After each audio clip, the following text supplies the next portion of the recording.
Jim Saunders.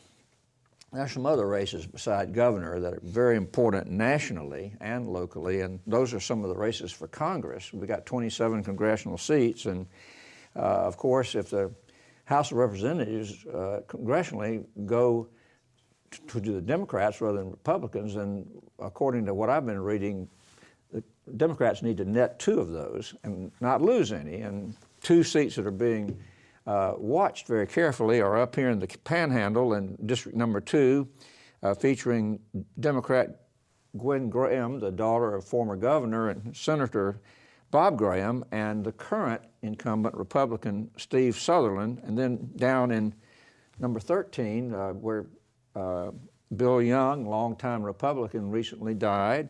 It's an open seat, and it'll be decided in January. Give us an overview of the Sutherland race. Yeah, Steve Sutherland is a Tea Party conservative from Panama City. That's how he got elected. He beat Alan Boyd, who was a longtime incumbent, an old Blue Dog Democrat. So the Democrats have looked at that seat as one that they may be able to pick up. It includes Tallahassee, Leon County, and its surrounding areas, which are very strong Democratic strongholds. But once you get further west in that district or out in the rural areas and all the way to Panama City, which is where Sutherland is from, very conservative. So it's going to be a really interesting race.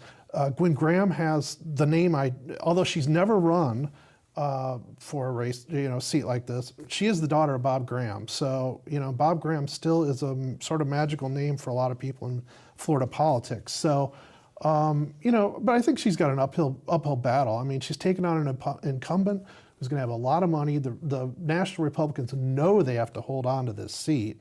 So it's going to be a pretty, it's going to be an interesting race to watch. And the race down in Pinellas County to succeed Bill Young, that's going to be a special election early in the year. So we may get some indications early in the year of sort of where the voters are going. Let me throw this out to the panel. Are there some signals that you might be looking for in reporting, say in what happens in the sink race and what's happened already in terms of where Florida may be trending in 2014? If Alex Sink were to win, for example, on top of other things that might be happening, would you think it's possible to say that Florida may be trending more toward being a blue state rather than a red state, that maybe this is happening? Mary Ellen? Well, I do think that in the District 13 race where it's going to be Alex Sink against the Republican that wins the primary, there is a very strong, people are looking at that as a real bellwether for Florida. And I think for a lot of good reasons. That district has changed a little bit.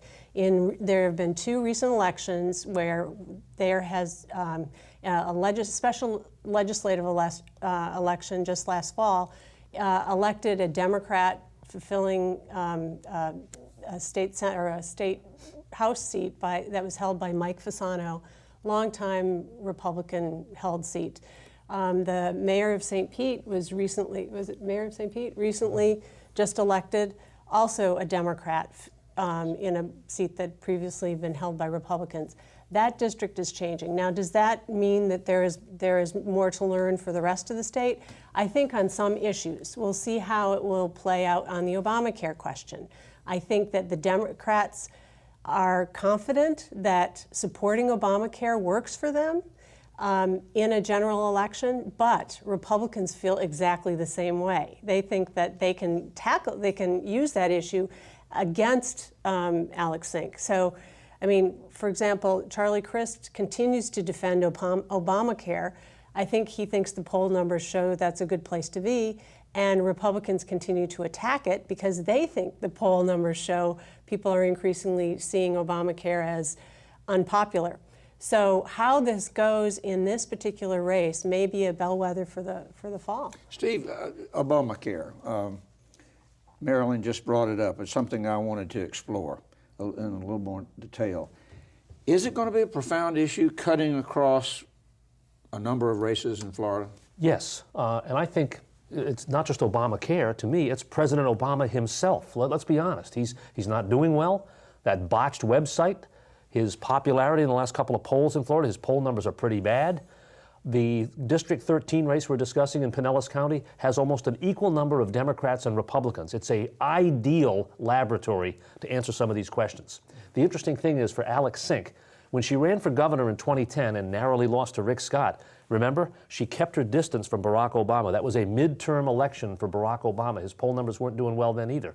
Sink kept her distance from Obama. She probably has to do the same thing in this election because and also, by the way, a congressional race is much more easy to nationalize with national issues. But we've already seen signs of it. Rick Scott and the Republican Party are going to paint Charlie Crist. They're going to bring back the hug, the famous hug in Fort Myers. They're going to try to make Charlie Crist's support for President Obama a big issue in Florida in 2014. John, a big name in Florida politics and in national politics, presidential politics, Marco Rubio, United States Senator. Not too long ago, way up at the top of the pantheon of conservative Tea Party candidates for the United States Senate. He's run into some trouble. Yeah, it's kind of fickle. He was very hot at the beginning of the year. People saw him as a likely White House contender, may still be a White House contender in 2016. But he's been kind of beat up on some issues, immigration, budget issues. His star seems to be kind of not as red hot as it once was. But it's relatively early yet, maybe in the presidential race. And I think he still has plenty of opportunity to spend a lot of time in Iowa. So, but the mood of the electorate seems to be moving away from him a little bit.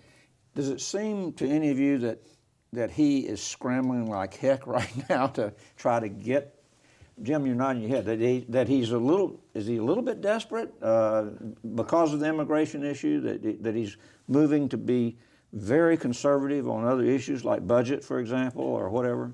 I mean, I don't think there's any doubt he's tried to move to the right after the immigration issue. It's kind of, a lot of the Tea Party people were pretty unhappy with him, and a lot of conservatives were pretty unhappy with him on the immigration issue.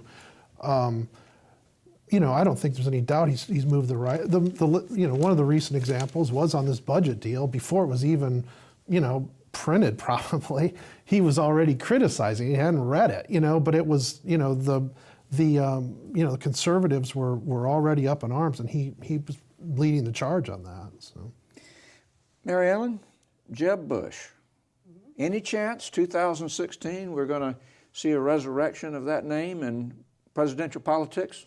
I think Jeb Bush is not closing the door. I think he's out there keeping all his feelers alive. And I wouldn't rule it out. I really wouldn't. I know that I think I would have had a different answer about 6 months ago because I was pretty sure that he was not going to return. But the way everything has shifted, the fact that the party is right now in great disarray, the fact that you've got this very right wing that's at odds with the moderates, you've got John Boehner calling out the Tea Party folks on Capitol Hill.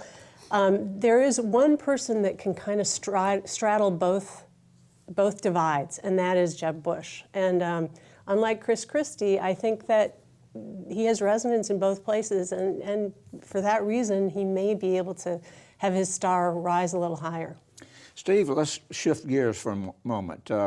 2014, moving into the legislative session. You could say it's an election year and nothing's going to happen, but there are some big issues, big money issues on the table. What are you going to be looking for in the 2014 session? Well, two that come to mind. One is gambling. Now, gambling's always an issue in the Florida legislature, but they're the Speaker and the Senate President who've worked fairly closely together. Don Gates in the Senate, Will Weatherford in the House, are discussing the possibility of some long-range solution to these incremental gambling issues we face every year in Florida, and maybe even asking the voters to weigh in. The other issue that's interesting is water policy, water resources. We've had all these problems with pollution down in Indian River County and the Treasure Coast area. It's a major issue for a lot of legislators down there. There's a little more money to play with than there has been in the last 5 or 6 years. And the Agriculture Commissioner, Adam Putnam, who's a strong voice in this area, wants to have a big discussion of water as well. So generally in election years, they avoid controversy, they avoid dense policy stuff. We'll have to see. This might be an exception.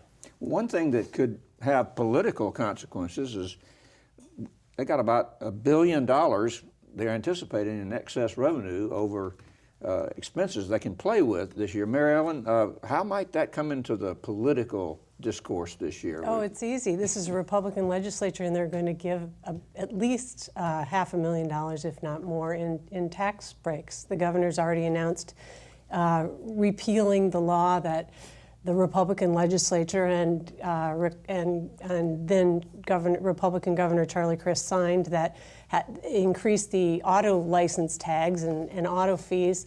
So he's going to be repealing that, and the legislature's on board, and I think there'll be some other tax. We'll have sales tax holiday. We're going to see that package of sweets continue to go, and that's how they'll spend half of the money at least. And advertise quite a bit about who raised that tax and who lowered it. John? Yeah, no, well, $1 billion is always better than the hole that they have been in for so long. And yeah, it's going to be a great deal maker between individual legislators and issues. And yeah, I think, as Mary Ellen said, I think tax breaks. Scott has already, created this $500 million goal that he wants to give back in taxes and fees. But I think I wouldn't be surprised if it goes beyond that to get some eye-catching figure. Jeb? Well, the other thing that he's already made clear is he doesn't want to raise tuition for universities and colleges. I mean, that's another thing that a lot of, Joe Lunchbucket cares about that. He can go out and campaign on that. There'll probably be more money going to education. I mean, it's I don't think you can separate the politics and the policy on some of these budget issues, especially in this year. All right, we've got about a minute left. Some of you are prognosticators, okay?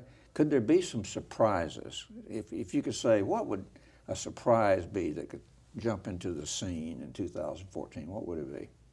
I think that Rick Scott's poll numbers could improve, and he could actually prove to be a tougher candidate than people think right now at the moment. Generally speaking, in Florida politics, the candidate with the most money wins the race.